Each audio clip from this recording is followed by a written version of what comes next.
مساء الفل يا ست الكل. طريقة تشغيل غسالة تورنيدو لأول مرة، تعال نشوف نشغلها ازاي.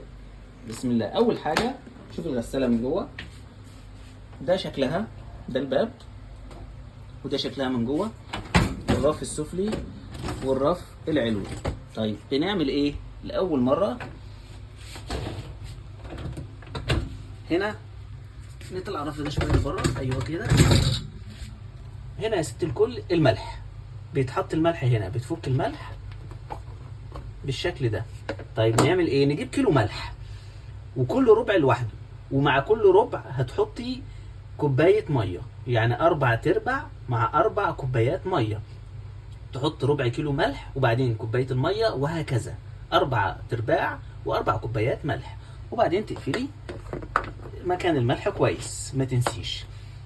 ده الفلتر، بتفك الفلتر كده، ايوه، وتقوم مطلعاه كده. ده شكل الفلتر. لما بتشغلي الغساله لازم يكون في دايما باستمرار شويه ميه نضاف تحت، والفلتر ده كمان بيطلع كده وبيتنضف، ايوه، بيطلع كده وبينضف وبيتحط تاني كده. طيب تقفلي الفلتر. لما تيجي تقفلي الفلتر في هنا سهم، ايوه، وهنا السهم لازم يكون قصاده هنا، ايوه، السهم ده، تمام. تنضفي بقى الفلتر ازاي وتفكيه كده من هنا. الجزء ده بيتشال كده، ايوه، بيطلع، وده بيتنضف من هنا ومن جوه. كل غسله لازم تطلعي الفلتر ده وتغسليه. تركبيه ازاي؟ شايفه ده بيركب جوه دي، ايوه كده، كبس كده، كده ركب. تمام يا ست الكل. نركبه بقى جوه السهم ده لازم يبقى قصاد السهم ده اهو، ده الفلتر، وتلفي كده لحد ما السهم اهو جه قصاد السهم ده. دي الرشاشات، الرشاش اللي تحت، وده الرشاش اللي فوق، وفي كمان رشاش فوق هنا، ايوه، ده الرشاش ده بيتخلع كده لفوق، تمسكيه من هنا وترفعي لفوق اهو، بيتخلع عادي وبيركب كبس برضو. لو في اي هنا رواسب باي خله سنان تنضفيها، بتحطها تحت الحوض والميه تخش هنا وبتنزل الرواسب من هنا، تمام، وتركبيه كده زي كده، ينزل كبس ركب. اللي فوق نفس الكلام، بتفكيه من هنا كده، لف، ايوه كده، نزل. نفس الكلام تنضفيه وتنضفي الاماكن دي، الفتحات، تركبيه تاني زي ما فكتيه.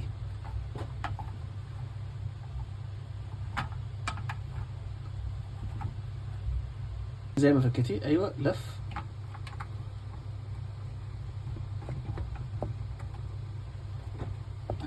ماسك التليفون،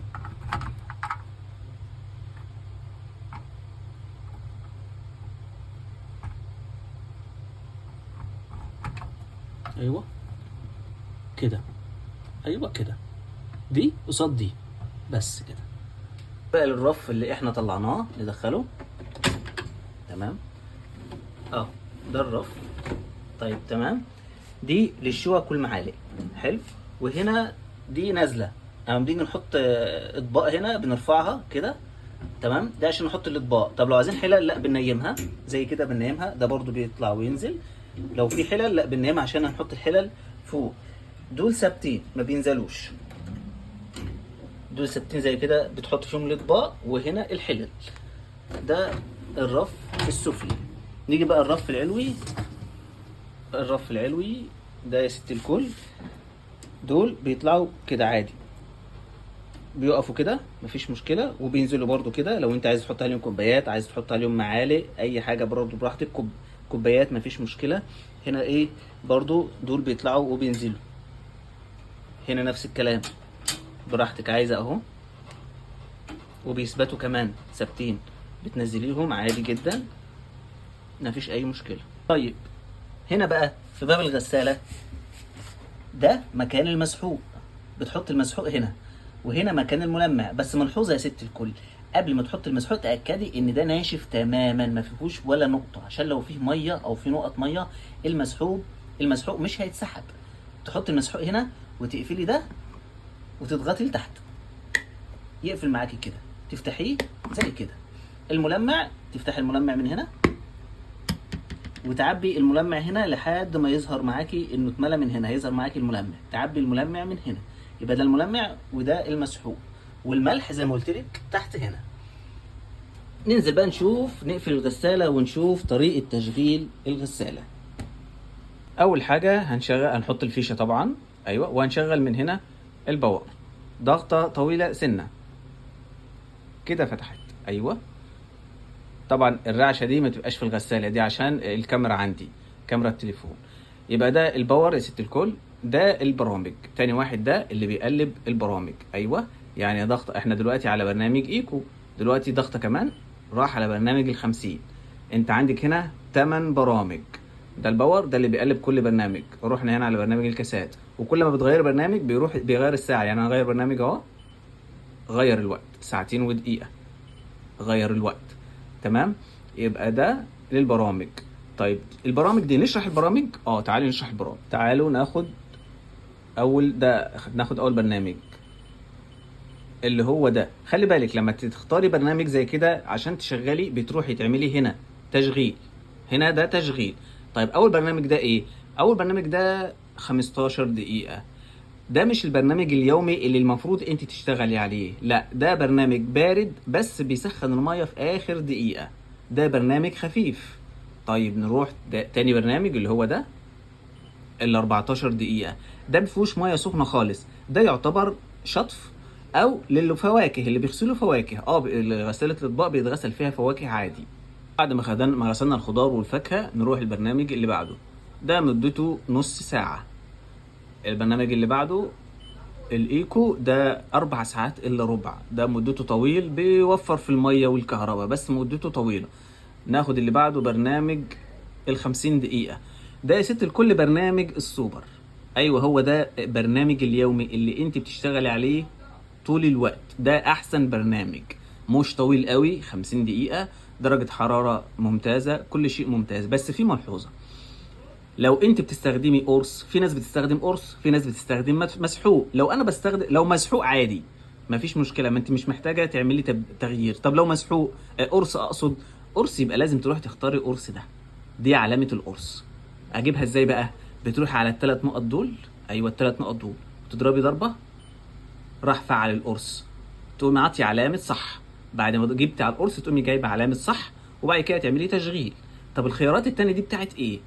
لو انت يا ست الكل عايزه تستخدمي الرف العلوي بس، يعني حطيت المواعين في الرف العلوي، ما عندكيش مواعين كتير، حطيتها في الرف العلوي بس، بنروح على ال3 نقط ودانا على الرف العلوي وندي صح، علامه صح. طب لو الرف السفلي بس، يبقى ما تضربيش على العلوي، تروحي على السفلي، تعملي كده، جاب لك السفلي، تدي علامه صح. طيب دي علامه ايه؟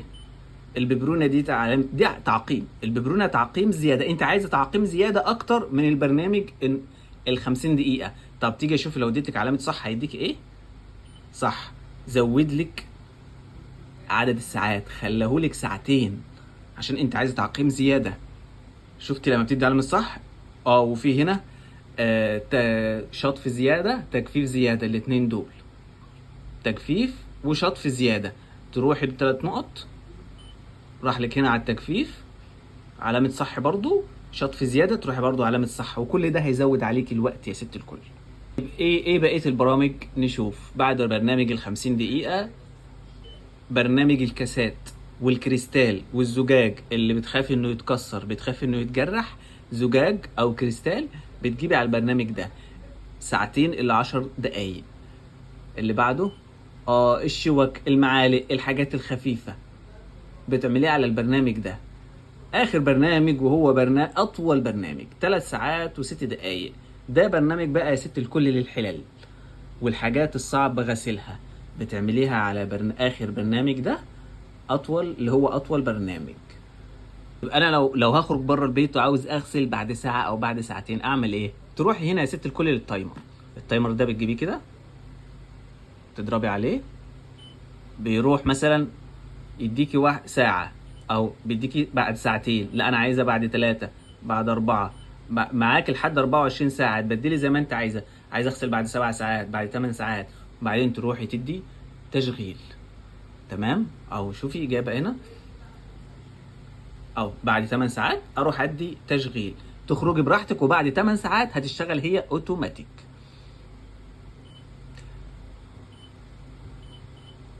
تمام. الكل احنا دلوقتي جبنا على البرنامج ال 50 دقيقة. تمام. انا بستخدم مسحوق بس، خلاص ادي تشغيل، ما تعمليش حاجة تانية. لا انا مش بستخدم مسحوق، انا بستخدم قرص. يبقى لازم تروحي على القرص ده زي ما قلت لك، وتبدلي من ال3 نقاط دول، تجيبي القرص، ايوه القرص هنا، وبعدين تدي علامة صح.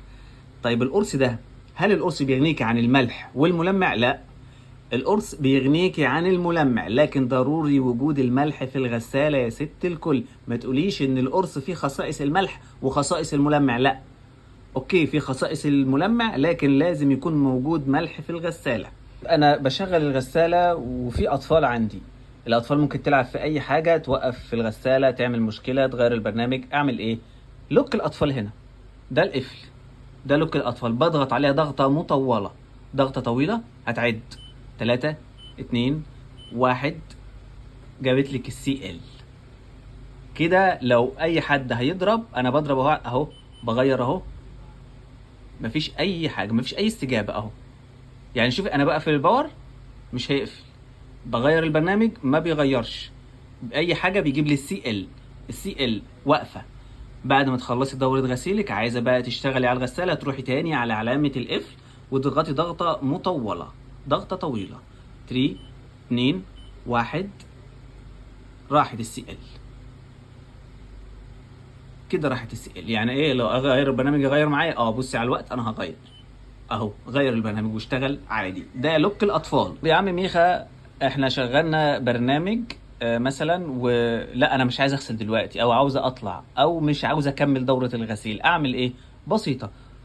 احنا مثلا شغلنا برنامج وليكن ال 14 دقيقة، واديت اوكي، كده بيغسل. تمام. لا انا مش عاوز البرنامج ده، او مش عايز اغسل دلوقتي، اعمل ايه؟ اتصرف ازاي؟ بسيطه يا ست الكل. هتروحي هنا على علامه ستارت وتضغطي ضغطه مطوله، هيعدلك 3 2 1، جاب لك رقم 1 وعلامه الصرف. تمام، اللي هو الشطف. كده هو بيصرف الميه لمده دقيقه، لمده دقيقه هيصرف الميه، وهيجيب لك من الاول صفر، ان انت تاخدي برنامج جديد او ما تشتغليش اصلا على الغساله. تعالي نشوف. كده هي بتصرف الميه بتاعتها دقيقه واحده بالظبط وتلاقيها خلصت. بس كده انت رجعت لنقطه الصفر. اختار البرنامج اللي يعجبك من اول وجديد، او افصلي الغساله. كده مفيش ولا نقطه ميه. كده اقدر اجيب اي برنامج. اهو اقدر اجيب اي برنامج انا عايزه. الملح والملمع، ده الملح وده الملمع. طبعا انا ما ظهروش عندي عشان انا حطيت ملح وحطيت ملمع. انا هحط لكم الصوره، اول ما تشوف العلامتين دول يبقى محتاجه ملح او محتاجه ملمع. لما تخلصي خالص او عاوز تقفلي البورده هنا، قبل ما تقفلي الكهرباء بتضغطي ضغطه مطوله كده. بس قفلت. في ملحوظه بقى عايز اقول لكم عليها.